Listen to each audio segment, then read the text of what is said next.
여러분들의 경제적 자유를 위한 채널 프리덤 경제의 책코치입니다. 어제는 시장에 정말 큰 영향을 줄 만한 중요한 이슈들이 몇 가지 나왔습니다. 여러분들이 이걸 꼭 알고 계셔야 되고, 그리고 이런 내용을 바탕으로 향후에 우리가 어떤 투자를 해야 되고 어떤 투자의 섹터가 또 유망한가에 대해서 바이오와 조선 다음으로 또 여러분들께 알려드릴 내용이 있습니다. 한번 처음부터 끝까지 들어보시면 전체적인 흐름을 이해하는 데 정말 많은 도움이 되실 것 같아요. 어제는 여러분들한테 지난 영상에서 말씀드렸다시피 24일부터 잭슨홀 미팅이 시작됐습니다. 지금 촬영을 하는 오늘 아마 저녁과 새벽까지 이틀차가 이어질 것 같은데요. 어제 첫 번째 날에는 중요한 발언이 2개 정도 나왔어요. 하커 총재와 블라드 총재, 이 2명의 주요 이사들이 얘기를 했는데 이 내용을 한번 잠깐 보시죠. 하커 총재는 현재 한동안 제한적인 수준의 금리 입장을 유지할 필요가 있다. 현재 충분히 제한적인 것 같다라고 얘기를 했습니다. 현재 제한적이지만 앞으로 한동안 더 제한적인 수준의 금리를 유지를 해야 된다라고 얘기를 했고요. 노동 생산성이 향상되고 있으나 신용 긴축이 분명하게 나타나고 있다. 그리고 이러한 신용 긴축이 경제에 어떤 영향을 미칠지 아직 불확실하다. 또한 학자금 대출 상한 재개가 시장에 영향을 줄 것 같다. 자, 이 문구를 잘 기억하셔야 됩니다. 그리고 중국의 신용 문제가 인플레이션에 도움이 될 수는 있으나 미국 경제에 안 좋은 영향이 있을 것이다. 중국의 경제를 언급하면서 미국의 경제에도 영향을 준다라고 얘기를 했습니다. 이게 최근에 중국의 특정 기업들의 승인을 수출 제재에 대한 승인을 풀어준 것과 같은 맥락이 있죠. 중국을 찍어 눌러야 되긴 하지만 그렇다고 해서 중국이 너무 무너지게 되면 미국 경제에도 영향을 줄 것 같으니까 적당히 무너지면서 굴복을 시켜야 되는 상황인 거죠. 자, 그리고 예상보다 인플레가 빠르게 감소한다면 금리 인하를 빠르게 할 수 있다. 이렇게 긍정적인 얘기를 해줬어요. 그러나 이 뒤에 한 가지 문구가 붙었습니다. 하지만 해당 부분은 예측할 수가 없다라고 했습니다. 그러니까 내년 안으로 인플레가 빠르게 감소하면 기대하고 있는 금리 인하를 빠르게 해줄 수도 있지만 그것은 우리가 예측할 수가 없다라고 얘기를 했습니다. 자, 거기에 블라드 총재도 이렇게 얘기했습니다. 경기가 가속화되는 부분이 우려가 있고 중립금리 예상이 불확실하다라고 했습니다. 그러니까 지금 미국이 어디까지 금리를 올려야 되는가에 대한 부분을 아직도 연준 내에서는 현재 논의가 활발하게 이루어지고 있고 각 주요 인사들의 의견이 좀 부딪히고 있다라고 생각하시면 될 것 같고요.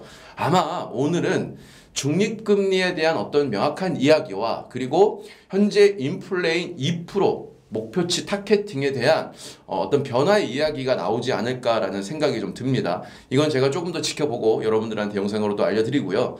자, 어찌됐든 지금 금리 이야기가 나오고는 있긴 하지만 이게 어떤 배경에서 금리 인하가 나온지를 봐야 돼요. 왜냐하면 하커 총재가 얘기했듯이 지금 미국의 신용 긴축이 얼마나 경제에 영향을 미칠지 불확실하다라고 했는데 만약에 금리 인하가 이런 신용 긴축으로 인해서 경제에 영향을 주고 난 뒤에 금리 인하가 나오는 것은 결코 좋은 이야기가 아니기 때문에 여러분들이 꼭 경계를 하셔야 될 것 같고요.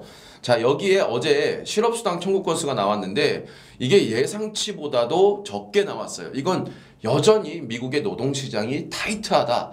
그러니까 미국이 금리 인상에 대한 부분들을 더 고려할 수밖에 없는 그런 현 상황이 발생한 거죠. 자, 이거는 내일 인플레이션 타겟팅이 2%에서 만약에 3%로 상향된다라고 하면 금리 인상에 대한 상향 밴드가 좀 낮아지고 금리에 대한 현 수준을 더 오래 유지하는 쪽으로 갈 가능성이 높기 때문에 이건 조금 더 지켜보시는 게 좋을 것 같습니다. 잭슨홀은 오늘까지 있기 때문에 아직 명확한 결론을 내리기는 좀 어렵습니다만 어제 정말 중요한 기사들이 좀 나왔어요. 첫 번째가 아까도 하커 총재가 얘기했다시피 미국의 연방 대법원에서 어떤 중요한 키워드를 내놨는데 10월에 위기설이다라고 얘기를 합니다. 이게 뭐냐면 바이든 대통령이 작년에 팬데믹 기간 동안 대학 학자금으로 생긴 빚을 없애주는 방안을 내놨습니다. 그러니까 빚을 탕감해주는 정책을 좀 대통령의 권한으로 좀 이렇게 막가파식으로 이렇게 밀어붙였거든요. 이게 어떤 내용이냐면 무려 최대 2만 달러, 그러니까 약 가구당 2,680만 원까지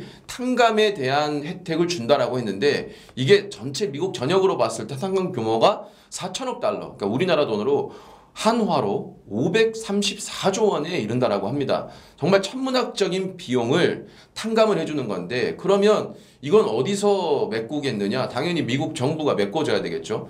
근데 가뜩이나 지금 신용등급도 하락을 하고 미국 재정도 지금 빡빡한 상태에서 이자를 갚기 위해서 추가적인 국채를 더 발행하고 있는 미국이 과연 이 정책이 현재 현실 가능성이 있느냐 이런 것도 봐야 되고, 또한 이게 현실적으로 맞지 않다라고 해서 미국의 연방 대법원에서 이것을 독자적으로 실행할 권한은 없다. 그래서 이것은 취소해야 된다라고 얘기를 했습니다.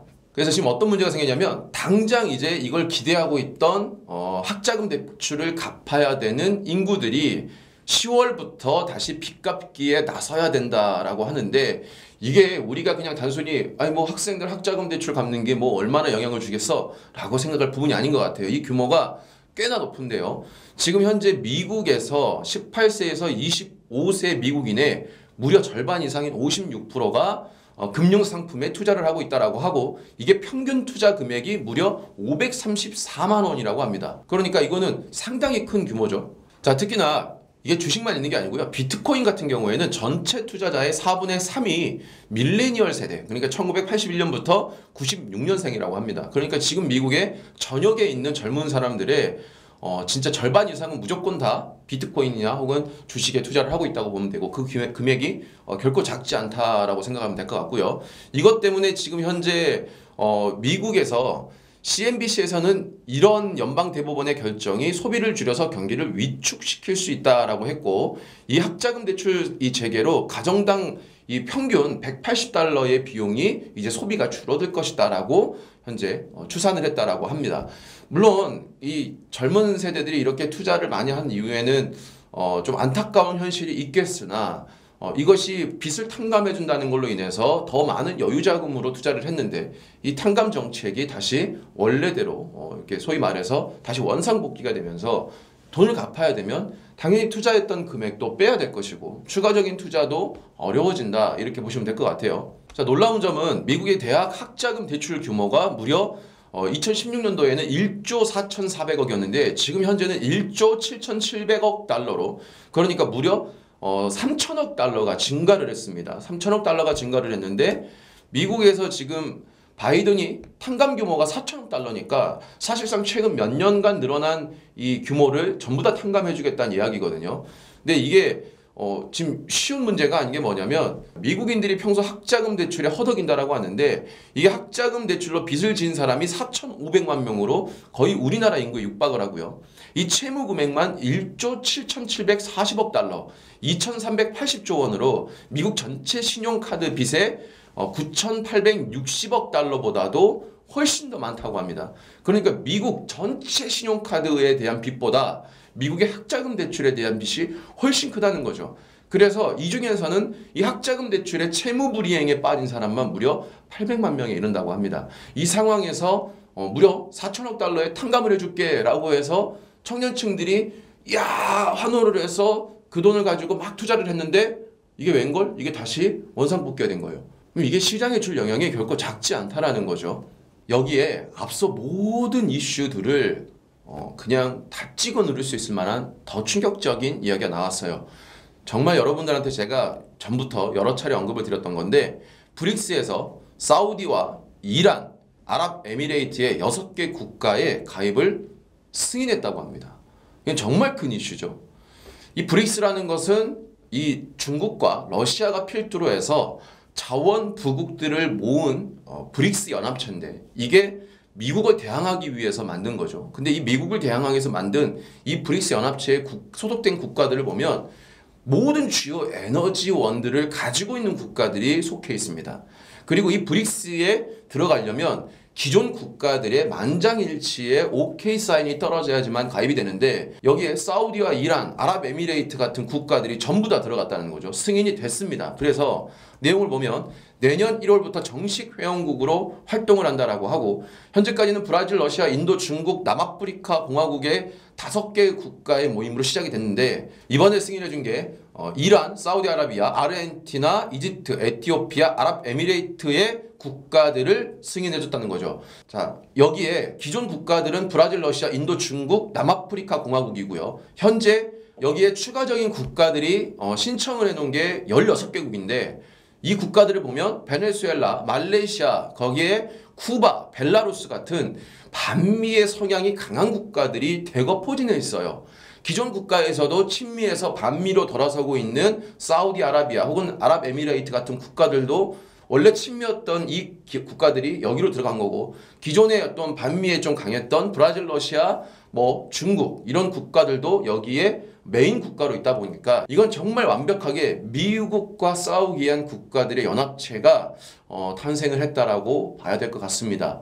특히나 이 내용을 보면 이 브릭스 같은 경우에는 지금 미국의 절대 권력을 쥐게 했던 기축통화국가, 그러니까 지금 전 세계에서 원자재라는 걸 구매하려면 이 달러로만 구매를 해야 된다는 절대적인 달러 이 결제 조약을 무너뜨리는 거예요. 왜냐하면 이 브릭스가 탈달러가 주요 의제거든요. 그래서 이 브릭스는 무역과 결제 등의 이 모든 이 화폐를 통해서 미국 달러화의 비중을 낮추고 중국의 위안화가 메인이고요.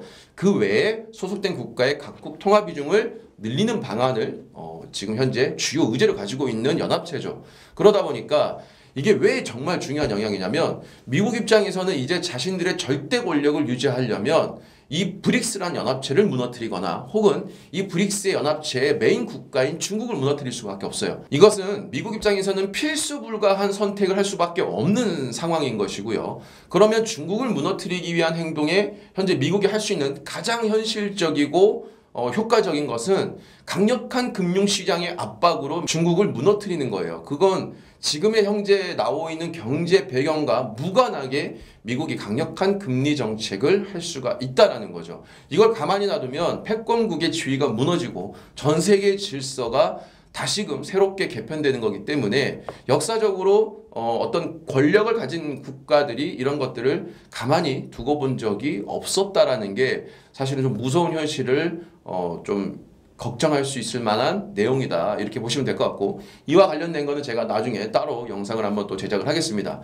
자, 그래서 어제 미국 시장도 증시가 크게 하락을 했었는데 사실 이거를 많은 분들이 잭슨홀 미팅 때문인가라고 생각하는 분들이 있는데 잭슨홀 미팅이 아니고요. 실제로는 이 사우디와 관련된 가입 승인이 브릭스에서의 사우디 승인을 해주고 난 뒤에 이게 영향을 크게 받았다라고 생각하시면 될 것 같아요. 그러면 이런 게 과연 어떤 한국에 영향을 줄 것이냐. 첫 번째는 미국이 강력한 금리 정책, 그러니까 중국을 무너뜨리기 위한 이 금리에 대한 상단을 더 훨씬 높여버리는 경제 정책과는 무관하게 어떤 정치적, 지정학적 문제로 인해서 그런 행동을 할 수가 있고, 그것은 당연히 한국에도 엄청난 영향을 줄 수가 있겠죠. 미국에서 큰 고금리를 올리게 되면 한국도 따라서 고금리를 올릴 수밖에 없는데, 이창용 총재가 어제 우리나라의 실질 금리는 높은 수준이기 때문에 인플레 컨트롤로 잘 되고 있고 지금 뭐 금리를 더 올릴 필요가 없다라고 얘기했지만 이것을 완전히 뒤바꿔버릴 만한 금리를 추가적으로 인상할 수 있는 상황이 발생할 수 있고요.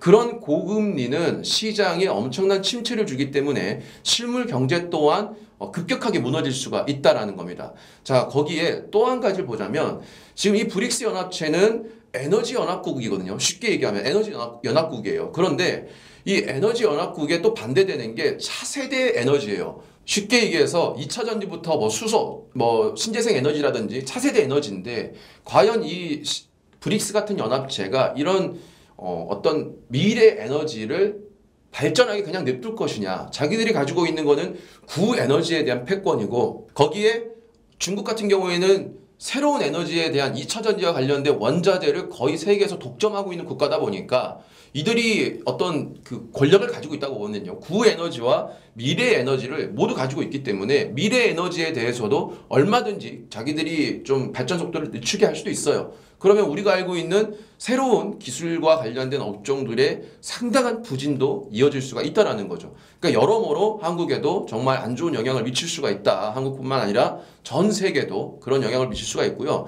여기에 굉장히 놀라운 점이 있어요. 오늘 제가 기사로 내용을 담진 않았지만 어제 튀르키예, 그러니까 터키에서 굉장한 큰 변화가 나타났어요. 미국에 굉장히 반미를 외쳤던 이 터키의 이 에르도안 이 대통령이 사실은 미국이 금리를 인상하는 기간 동안 전 세계에서 거의 유일하게 혼자 금리를 계속적으로 인하를 해서 터키 리라도 박살나고 물가도 박살나고 난리도 아니었던 게 이 튀르키예, 터키였거든요. 근데 어제 튀르키예가 한 방에 금리 인상을 7.5%까지 인상을 해서 지금 현재 25%까지 금리를 인상시켰습니다. 어제 이걸로 터키 리라가 엄청나게 급등을 했는데 지금 에르도안이 반미를 외쳐서 원래는 금리 인하를 계속하던 이 양반이 왜 갑자기 이 타이밍에서 금리를 7.5%나 한 방에 올려버렸나 이거죠. 여기에는 분명한 어떤 흐름을 좀 봤다. 더 이상 금리 인하로 미국에 대항하는 것이 불가능하다라는 어떤 이 움직임을 보지 않았을까라는 생각을 해봅니다. 자, 어찌됐든 이런 주요 이슈들이 우리한테는 굉장히 어려운 환경을 좀 줄 수가 있는데 항상 시장에는 이런 위기 속에 기회가 있다라고 하죠. 그래서 저는 이 위기 속에서 어떤 기회가 있을까라고 찾아봤어요. 여기서 잠깐 어제 새벽까지 제가 잭슨홀 미팅을 분석을 하면서 여러분들한테 이런 내용을 실시간으로 알려줬으면 좋겠다라는 생각을 했어요. 예전처럼 여러분들한테 실시간으로 알려줘야 여러분들도 장을 대응하기가 너무 좋을 텐데 그런 것들이 없다 보니까 어제 제가 급히 이거를 우리 시청자분들한테도 발빠르게 정보를 전달해 줄 수 있는 어떤 매개체를 좀 만들어야겠다라는 생각을 했습니다. 그래서 무료 카톡방을 다음 주부터 오픈할 생각이에요.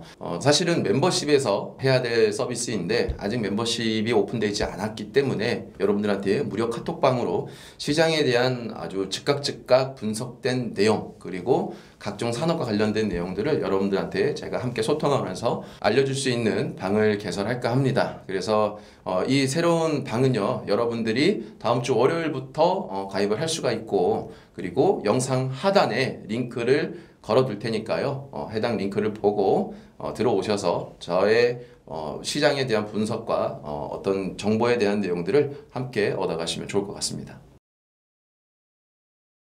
이런 어려운 환경 속에서 여러분들한테 바이오와 조선 업종에 대해서 알려드렸는데 이 외에도 추가적으로 정말 큰 성장을 이룰 것 같은 게 바로 원전이라는 거예요. 원전 얼마 전까지도 많은 이슈가 있었고 여러분들도 아마 많이 들어봤을 텐데 이 원전에 어떤 변화가 있느냐, 이제 우리나라가 탈원전이라는 걸 했다가 올해까지는 이 탈원전을 좀 다시 바꿔야 된다라는 선례가 좀 있었죠. 그래서 이것들에 대한 방향이 명확하게 나오진 않았지만 어쨌든 원전을 다시 또 개발을 해야 된다 이런 이야기가 나오기 시작했는데 이거에 대한 아주 명확한 가이드라인이 나왔습니다.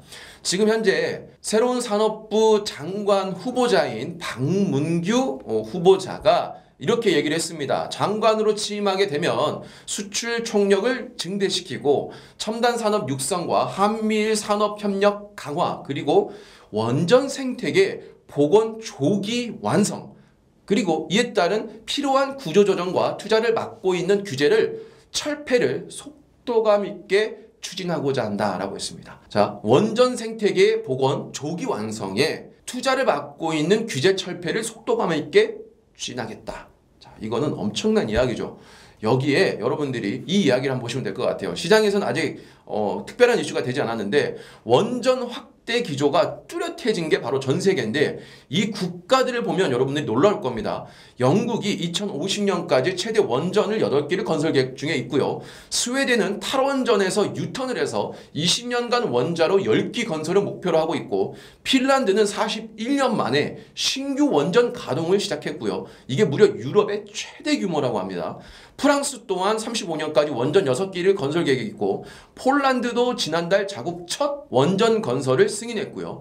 체코도 신규 원전 건설을 추진하고 네덜란드 또한 2035년까지 신규 원전을 2기 건설 계획에 있고요. 벨기에는 탈원전을 보류했다고 합니다. 그래서 원자로 가동 기한을 10년을 연장했다고 합니다. 사실상 탈원전을 아예 바꾼 거죠. 여기에 캐나다도 30년 만에 신규 원전 건설을 추진하고 있다고 합니다. 자, 이 국가들을 보면 전부 다 유럽 국가인데 이 유럽 국가들에 속한 이 나라들이 전부 다 신재생 에너지에 엄청나게 힘을 쏟았고 원전은 절대 안 돼! 라고 했던 국가들이 대거 포진해 있어요. 이 국가들이 최근에 엄청난 기후변화와 유럽에서 지금 어마어마한 폭염 때문에 이 신재생 에너지로는 그 전력을 절대 감당을 할 수 없다라는 것을 이제 현실적으로 깨닫고 난 뒤부터 원전을 적극적으로 증가를 시키고 있다는 거죠. 거기에 폴란드가 최대 30조 원의 차세대 한국형 원전 도입에 착수를 했다라고 합니다. 자, 여기서 폴란드가 지난달 자국의 첫 원전 건설을 승인을 했는데 그 첫 원전 건설 승인을 한국형으로 도입을 한다라는 거죠. 그래서 지금 내부 절차에 착수가 들어갔고요. 폴란드 정부가 차세대 한국형 원전 도입을 위한 투자를 사실상 승인한다는 의미다라고 해석하면 될 것 같습니다. 그러니까 이제 원전 시장에 본격적인 바람이 좀 불 것 같아요. 그래서 올해 초 중반기까지야 어떤 원전에 대한 그 어떤 기대치, 이슈로만 좀 올랐다가 크게 하락을 했는데 이게 본격적인 어떤 현실적인 움직임으로 나온다라고 하면 원전 또한 한국의 차세대 먹거리로 본격적으로 성장할 수가 있겠죠. 그래서 여러분들이 원전과 관련된 업종들의 주가를 현재 보시면 상당히 많이 내려와 있고요. 특정 업종들은 고점 대비 많이 내려와 있지만 바닥까지는 아닌 업종들이 또 많이 있습니다. 그래서 저는 첫 번째로 고점 대비 가장 바닥까지 내려와 있는 업종들이 우선으로 돼야 되고 그 다음 바닥까지는 아니지만 고점 대비 많이 내려온 업종들 중에서 해당 관련 산업들의 영향력이 높은 기업들을 찾아보는 것이 정말 좋을 것 같아요. 그래서 여러분들이 향후 시장이 정말 어려워지고 전 세계가 혼란에 휩싸이겠지만 이럴 때마다 정말 여기서 발빠른 통찰력으로 기회를 잡은 분들은 엄청난 부를 가질 수가 있기 때문에 여러분들이 이 시장과 관련된 부분들을 꼭 공부를 하시고 기존의 어떤 산업의 흐름에 관성에 빠지지 마시고 이 관련된 새로운 흐름을 꼭 잘 찾아보시길 바라겠습니다. 오늘 영상도 도움됐다면 여러분 좋아요, 구독, 댓글 많이 부탁드리고요. 다음 영상에서도 알차고 좋은 내용으로 인사드리도록 하겠습니다.